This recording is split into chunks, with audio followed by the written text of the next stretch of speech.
Capítulo 3 do livro Em Seus Passos, O que Faria Jesus? De Charles M. Sheldon, obra em domínio público. Aquele que diz estar nele, deve também andar como ele andou. 1 João 2,6. Segunda-feira de manhã, Eduardo Norman, redator-chefe do Diário de Notícias de Raymond, sentado em seu escritório, pensava em sua nova esfera de ação. Comprometera-se a fazer tudo somente depois de perguntar: que faria Jesus? E sem se preocupar com os resultados possíveis. Mas a vida do jornal continuava na sua carreira vertiginosa, naquela nova semana de atividade, e ele encarava a situação meio hesitante e com certo sentimento muito parecido com o medo. Vieram muito cedo para o escritório e ainda se achava inteiramente só. Pouco a pouco, enquanto considerava a situação, um desejo tão intenso quanto novo apoderou-se dele. Tinha ainda que aprender, como todos os outros daquela companhia, que o espírito de vida ia manifestar-se nele como nunca o fizera antes. Levantou-se, fechou a porta e fez o que por muitos anos não fazia. Ajoelhou-se ao lado da escrivania e orou, pedindo a presença e sabedoria divina para guiá-lo. Levantou-se, pronto para as ocupações do dia e com a sua promessa bem distinta e clara no espírito. Agora estou pronto para a ação. Parecia dizer. Seria, porém, levado pelos acontecimentos tão rapidamente como iriam eles se apresentar. Abriu a porta e começou a rotina dos trabalhos do escritório. O redator-gerente acabara de chegar e estava à sua mesa, na sala vizinha. Um dos repórteres estava datilografando alguma coisa. Eduardo Norman começou um editorial, o Diário de Notícias. Era um jornal vespertino e Norman geralmente completava seu editorial, mais importante antes das 9 horas. Escrevera há cerca de 15 minutos quando o gerente disse: aqui está a notícia da luta de boxe de ontem em Resort. Dará 3 colunas e meia. Vamos publicá-la toda? Eduardo Norman era um desses jornalistas que se preocupavam com as mínimas particularidades do jornal. O gerente consultava sempre o chefe, tanto em matérias de pequena como também nas de grande importância. Às vezes, como no caso presente, era apenas uma formalidade. Sim. Não. Deixe-me vê-la. Norman tornou-a justamente como viera do correspondente telegráfico e examinou-a cuidadosamente. Pôs as tiras sobre a escrivania e pensou profundamente. Não publicaremos isto hoje, disse por fim. O gerente estava em pé, na entrada da porta, entre as duas salas. Ficou admirado com a resolução do redator e pensou que talvez tivesse compreendido mal. Como? Deixe isto fora, não publicaremos. Mas o gerente estava simplesmente embasbacado. Contemplava o redator como se esse estivesse louco.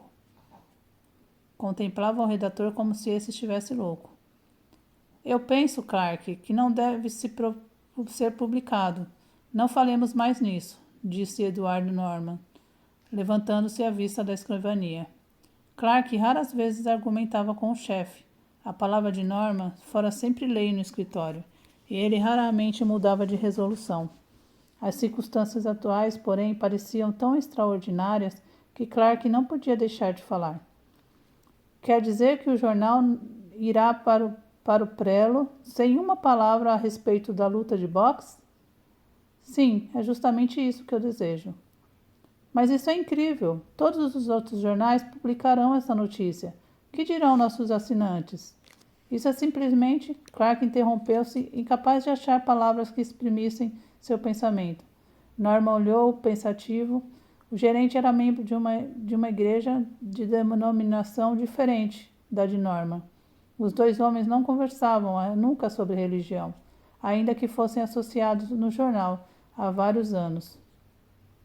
Clark, vem aqui um momento e feche a porta. Clark entrou e os dois, ficando sós, encararam-se em silêncio. Norman disse então abruptamente: ouça, Clark, se Cristo fosse redator de um jornal, você pensa sinceramente que ele publicaria em 3 colunas e meia a notícia de luta de boxe? Não, penso que ele não faria isso. Bem, eis aí a minha única razão para não inserir essa notícia. Decidi nada fazer no jornal durante o ano inteiro que eu considerasse oposto ao ensino de Jesus. Clark não poderia ficar mais espantado se o chefe enlouquecesse repentinamente.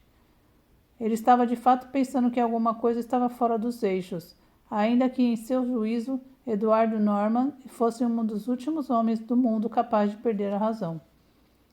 Que efeito terá isso sobre o jornal? Interrogou finalmente com voz desfalecida. Que é que você pensa? Perguntou Norman com um olhar penetrante. Eu penso que isso simplesmente irá arruinar o jornal, replicou Clark. Ele tinha coordenado suas ideias desorientadas e começou a observar. Não é exequível publicar um jornal em nossos dias, firmados em tais bases. Isso é muito ideal. O mundo não está preparado para tanto. Não será possível sustentá-lo. Tenho certeza absoluta de que se o senhor suprimir essa notícia do jogo de boxe, perderá centenas de assinantes. Não é preciso ser profeta para anunciar isso. A melhor gente da cidade está ansiosa para ler essa reportagem. Sabe que a luta se realizou e, quando receber o jornal esta tarde, espera encontrar uma descrição de pelo menos meia página. O senhor não pode desprezar a tal ponto os desejos do desejo público. Será um grande erro, na minha opinião. Norman guardou silêncio algum tempo. Depois falou gentil, mas firmemente. Diga-me uma coisa, Clark. Qual é, na sua opinião sincera, a verdadeira regra para determinar nosso procedimento? Acredita que a melhor e mais alta lei para a vida de um homem esteja contida na pergunta: que faria Jesus? E isso sem olhar as consequências? Noutras palavras, pensa que os homens em toda parte devem seguir o exemplo de Jesus tão literalmente quanto lhe seja possível em suas vidas? Clark corou e remexeu-se na cadeira antes de responder à pergunta do redator-chefe. Sim e não. Se os homens puserem essa pergunta como base do que devem fazer, não há outra regra de vida. A questão, porém, é saber o que é viável. Será possível sustentar assim o jornal? Para vencer na imprensa é necessário seguir os costumes e os métodos já reconhecidos pela sociedade. Não podemos proceder como faríamos em um mundo ideal.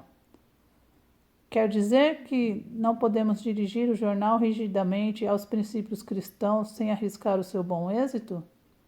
Sim, é justamente o que quero dizer. É impossível o que o senhor deseja. Iremos à bancarrota em 30 dias. Norman não respondeu logo, estava muito pensativo. Teremos ocasião de falar sobre isso outra vez. Entretanto, penso que nós devemos entender francamente. Comprometi-me por um ano inteiro a não fazer nada no jornal sem primeiro perguntar, tão honestamente quanto possível, que faria Jesus? Continuarei a agir deste modo, na crença de que não só teremos bom êxito, como também melhor êxito do que no passado. Clark levantou-se. Então a notícia não sai. Não. Há muita coisa boa para tomar o lugar dela, e você sabe disso. Clark hesitou. Dirá alguma coisa a respeito da ausência da notícia? Não. Que o jornal vá para o prelo como se não tivesse havido tal coisa ontem. Clark saiu da sala e foi para a sua mesa, sentindo fugir-lhe o soalho de debaixo dos seus pés. Estava admirado, embasbacado, excitado e consideravelmente zangado. O grande respeito que ele tinha por Norman refreava sua crescente indignação e desgosto, mas nutria grande espanto pela repentina mudança de motivos que encontrara no escritório do diário e que ameaçava destruí-lo como firmemente acreditava. Antes do meio-dia, cada repórter impressor empregado do diário já sabia do ato incrível. O jornal ia ser impresso sem nenhuma palavra a respeito da famosa luta de domingo. Os repórteres ficaram atônitos quando souberam da novidade. Todos na sala de composição e de estereopatia tinham alguma dúvida para dizer da inaudita omissão. 2 ou 3 vezes durante o dia, quando Norman teve a oportunidade de ir às salas de composição, os homens paravam de trabalhar ou relanceavam os olhos ao redor de suas caixas, olhando-o curiosamente. Ele sabia que estava sendo observado, mas nada disse nem parecia notar o fato. Foram feitas diversas mudanças no jornal, sugeridas pelo redator, porém nenhuma de grande importância. Norman estava esperando e pensando profundamente. Sentia que necessitava de tempo e de considerável oportunidade para melhores decisões em diversos assuntos, antes de responder de um modo justo à pergunta sempre presente ao seu espírito. Havia grande número de coisas na vida do jornal, como contrárias ao Espírito de Cristo. Mas não era isso que o impedia de agir imediatamente, mas sim a incerteza de que se achava acerca do que Jesus faria em seu lugar. Quando o diário saiu naquela tarde, foi grande a surpresa de seus assinantes e compradores. A notícia da luta de boxe, caso fosse publicada, não produziria efeito igual à da sua omissão.